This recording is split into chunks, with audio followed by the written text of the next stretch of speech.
현재 중국에서 취한 조치로 인해서 인접국이 엄청난 피해를 보게 되는 상황이 펼쳐지고 있습니다. 중국은 자국의 칼을 휘두르며 동남아 인접국들을 지속적으로 괴롭히는 국면이 나오고 있는데, 이번에는 중국에서 나오는 강출기 등을 덤을 통해 막는 방법을 사용한다는 의견이 나오고 있습니다.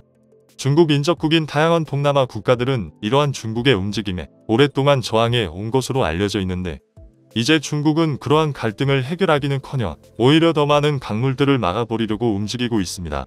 그런데 이 가운데 많은 국가들은 중국의 이런 폭력의 해결책으로 한국으로 고려했다는 의견이 나옵니다. 현재 동남아에서 벌어지는 중국의 횡포는 무엇이며 한국은 어떤 일을 준비하는지 살펴보도록 하겠습니다. 우선 대표적으로 메콩강의 경우가 가장 심각한데, 메콩강은 태국, 베트남, 캄보디아 다수의 국가를 지납니다. 문제는 이 강의 발원이 중국이므로 중국에서 중간에 무슨 조치를 하면 그대로 강이 망가지는 것입니다. 그런데 중국은 이 강의 1대1로의 일환으로 댐을 건설하고 물줄기를 조정하기 시작한 것입니다. 처음에 이렇게 중국이 댐을 세운 이유는 중국의 물이 극도로 부족한 상황이 나왔기 때문입니다.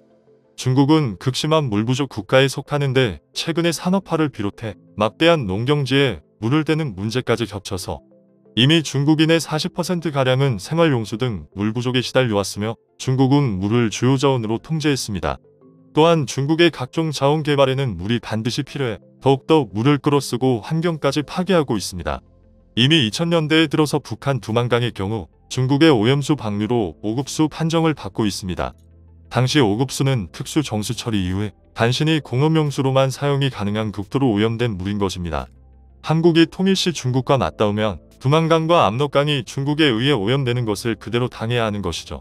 이처럼 중국은 물도 죄다 가져다 쓰고 있으며 오염까지 시키며 엄청난 지구에 민폐를 끼치고 있는데요. 게다가 중국인들이 생수를 마시는 게 본격화되면서 전 세계 수자원도 더욱 부족해지는 상황이 발생합니다. 중국은 차를 마시는 문화가 보편화되어 있고 기차를 타도 끓인 물을 마실 수 있게 준비를 해놓고 있습니다. 이제 중국인들은 환경오염 문제를 비롯해 편리하게 물을 마시기 위해 생수 소비를 선호하게 된 것인데, 이로 인해 중국은 전세계 모든 청정지역의 생수를 중국에 수입하는 양을 엄청나게 늘려왔습니다. 문제는 일부 수원지는 중국의 과도한 요구로 인해서 수자원이 훼손되고 마를 지경에 있다는 것입니다. 뉴질랜드는 중국이 가장 선호하는 청정국가 생수 공급지인데, 중국 현지 회사의 과도한 채수로 인해서 수자원이 고가르기에 처했으며, 뉴질랜드 환경단체는 이러한 수자원 훼손에 관해 강력 항의하고 있습니다. 중국 업체들은 호주, 뉴질랜드, 러시아의 캄차카반도까지 중국의 생수업체를 대거 파견하고 채수를 강화하여 현지의 환경 파괴는 물론 전 지구적으로 물이 부족해지는 직접적인 원인을 제공하는 것이죠. 중국 내부에서 물이 부족하니까 해외에 중국 업체를 세워 중국에 수출하는 형식을 반복하고 있는 것입니다. 보고서에 따르면 전 세계 생수의 14를 중국이 가져가며 총 300억 갤런 정도의 양으로 파악됩니다. 전문가들은 이러한 중국의 생수 굴기가 앞으로 더욱 확대될 것으로 예측하면서 심각성을 제시합니다. 또한 코로나로 인해서 개별 생수용기 사용이 급증했으며, 중국은 각종 전염병이 훨씬 발원하고 퍼지기 쉽게, 앞으로 중국은 이러한 일회용품 사용을 비롯해서 생수 소비가 현재보다 더욱 가파르게 증가한다는 것입니다. 하지만 앞서 논한 메콩강에서 중국이 끼치는 민폐는 상상을 초월하고 국민들의 생명도 위협할 지경입니다. 중국의 다른 주요 강과는 달리 이 메콩강은 태국이나 캄보디아, 베트남에 걸쳐 흐릅니다. 중국은 이 물자원을 독차지해서는 안 될 일이지만 중국 정부는 전혀 이런 것을 아랑곳하지 않고 있는데, 오히려 메콩강 상류에 멈을 복수로 건설해서 더욱더 중국의 물을 가두고 끌어쓰는 모습을 보였습니다. 중국은 2018년 당시에 메콩강 상류에 이미 8개의 댐을 건설했고 10개나 더 추가 건설할 계획이었습니다. 사실상 메콩강의 수자원을 통제하고 중국의 모자란 대부분의 물을 그대로 가져가겠다는 움직임인 것입니다. 중국이 댐을 대고 건설하면서 하류에 있는 국가들은 극도의 물 부족에 더욱 시달리는 국면이 나왔습니다. 가뭄 때는 중국에서 물을 까뒤 더욱 가뭄이 악화됐고, 중국에 홍수가 나면 댐을 방류해 더 위험이 커졌습니다. 게다가 중국은 이 물길을 단지 자국의 수자원을 위한 용도로만 사용한 게 아니라 동남아 길들이기로도 씁니다. 중국은 수자원 통제권을 쥐었으므로 이것을 국유화하여 말을 안 듣는다면 보복하겠다는 의도를 보이고 있습니다. 이미 중국은 자원을 무기화하고 있고 희토류를 수출 통제에 포함했으며, 한국의 경우 최근 요소수 피해를 중국에 당했습니다. 이와 비슷하게 중국은 물을 볼모로 잡아서 하류 국가들을 사실상 괴롭히고 있는 상황이 연출되는 것입니다. 여기에 중국 정부는 최근 아시아 국가들을 단속하며 미국 편에 서지 못하도록 조치를 취하고 있습니다. 중국 왕이부장은 최근 아세안 회의에서 미국의 패권주의가 전 세계의 다자주의를 망치고 있다고 강조하며 아세안끼리 협력하며 힘을 뭉친다면 미국을 상대하고 우리끼리 부강을 이룩할 수 있다고 연설했습니다. 그러면서 동남아에 중국식 민주주의를 실현하고 중국과 협의를 강화하자는 취지의 발언을 했습니다. 중국은 인민이 단결하고 나라에 걸맞는 민주주의를 실행해 강대한 국가가 된 초석이 되었다고 말하며 그 예로 미국은 코로나를 실패했고 중국은 성공했는데 무엇이 성공한 체제인지에 대한 의논을 했으며 중국의 인권을 문제 삼는 미국이야말로 인종차별이나 각종 문제가 득세한다는 의문을 던지기도 했습니다. 중국 관영 매체는 중국식 민주주의로 인해 인민이 주인이 되는 것을 보장하고 지지할 뿐만 아니라 수많은 인민들이 부강하게 되는 원인을 제공한다며 중국 특유의 체제가 우위에 있음을 강조했습니다. 그러나 많은 전문가들은 중국의 민주주의라는 것이 강제로 강탈하는 것이라고 지적하며 그것은 민주주의가 아니라 공산주의라고 부르며 주변 국가들을 속이는 것에 지나지 않는다는 것이죠. 실제 최근 시진핑 국가주석은 공동부유론을 내세웠는데 이는 가진 자의 부를 국가에서 분배한다는 것으로 중국 정부는 부자 증세를 비롯해 빅테크 기업을 길들여 그 부를 분배한다는 방침을 세우고 있습니다. 텐센트도 시진핑의 공동부유 발표에 9조 원을 내놨으며 부자들의 달세 조사도 이어지고 있는 것입니다. 이것은 중국식 민주주의가 아니라 1인 독재 공산주의 체제이므로 중국 정부의 말은 모순이라는 점입니다. 그런데 진짜 문제는 일각에서 이러한 중국이 주변국에 이런 중국식 민주주의를 더 강요한다는 점입니다. 중국식 민주주의에 따르면 중국이 하는 일은 중국을 위한 일이기 때문에 그것이 곧 정의가 되는 것입니다. 따라서 중국이 수자원을 마음대로 이용하든 말든 주변국은 간섭하지 말라는 태도를 보이게 되는 것이죠. 아세안 회의에서 동남아 국가들은 중국의 이러한 중국식 민주주의에 대해 기가 막혀 했을 것입니다. 중국 때문에 온갖 고생은 다 하고 있는데 이제 중국이 자신들의 제재까지 강요하고 있기 때문입니다. 실제 벌써부터 이러한 물 부족 후유증은 앞서 논의했던 메콩강 하류 국가에 극심하게 나타난 지 오래됐습니다. 메콩강은 전 세계 민물고기의 20% 이상이 나오는 등 하류에 사는 국민들의 삶을 책임지고 있습니다. 하지만 중국은 이제 중국뿐만 아니라 캄보디아에도 1대1로 사업으로 중국 자본댐을 건설하면서 캄보디아는 물론이고 베트남까지 방대한 지역의 수자원을 더욱더 고갈시키는 모습이 나옵니다. 상황이 이렇게 되자 동남아 국가들은 극심한 수자원 부족을 해결할 방법을 찾기 시작했는데요. 이 과정에서 나온 것이 바로 한국이며 한국은 이들 국가의 물관리 방법을 찾기 시작한 것입니다. 우선 태국의 경우를 보자면 내공강에 인접한 지역 등 중국으로 인한 물 부족 현상이 심화되면서 한국의 환경부와 물관리 협력회의를 열면서 양국의 협력을 강화하는 모습이 나오고 있습니다.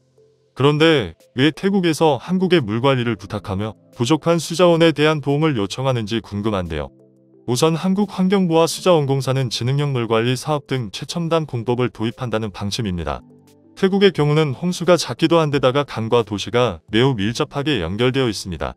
그렇기 때문에 더욱더 물관리를 철저히 하지 않으면 중국과 문제가 생길 시 매우 어렵게 되는 것입니다. 한국은 태국의 수자원이 없는 지역의 정보를 위성을 통해 분석하는 기술을 제공하려 합니다. 이는 미국과 그동안 공동으로 연구해온 작업으로 물 부족 및 수자원 발굴에 도움을 줄 것으로 보입니다. 이런 식으로 한국은 베트남의 물관리 협상도 맺으며 이 국가들에게 직접적으로 도움을 주기로 했습니다. 또한 중국과 인접한 국가는 아니지만 인도네시아 발리에서도 한국의 물관리 사업은 진행 중입니다. 한국수자원공사는 인도네시아의 하수도 관리 및 식수 문제 해결을 위해 물관리 시법 사업을 합니다. 발리섬의 덴파사르의 경우 연간 수돗물의 40%가 쓰이지도 못하고 그대로 손실되는 실정입니다. 이러한 새어나가는 물만 잘 잡아두더라도 물 부족이 상당 부분 개선될 것으로 관측하고 있는 것입니다. 실제 2019년부터 한국수자원공사는 동남아의 메콩강 지역 국가는 물론 8개국 동남아 국가의 공무원들을 한국에 불러 물관리 교육을 받게 하고 있습니다.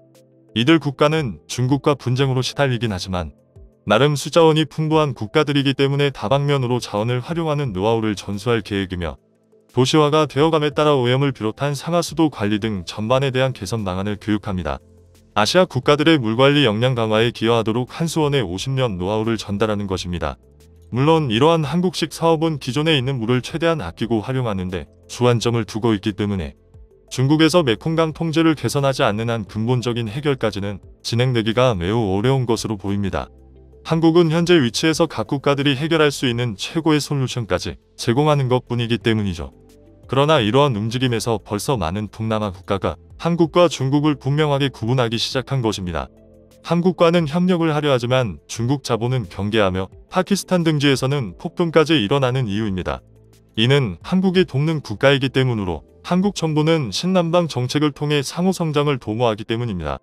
중국의 1대1로는 침탈적 자본이지만 한국의 신남방 정책은 상호 간의 발전을 궁극적 목표로 하고 있으며 앞으로 미래 시대를 맞아 한국의 첨단 공급망을 비롯해 각종 인프라 사업도 확충해 아이나갈 것으로 보입니다.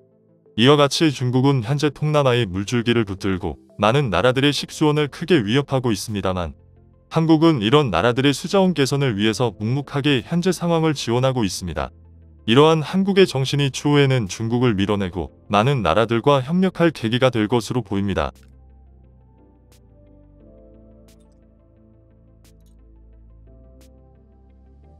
다음은 관객들의 댓글입니다.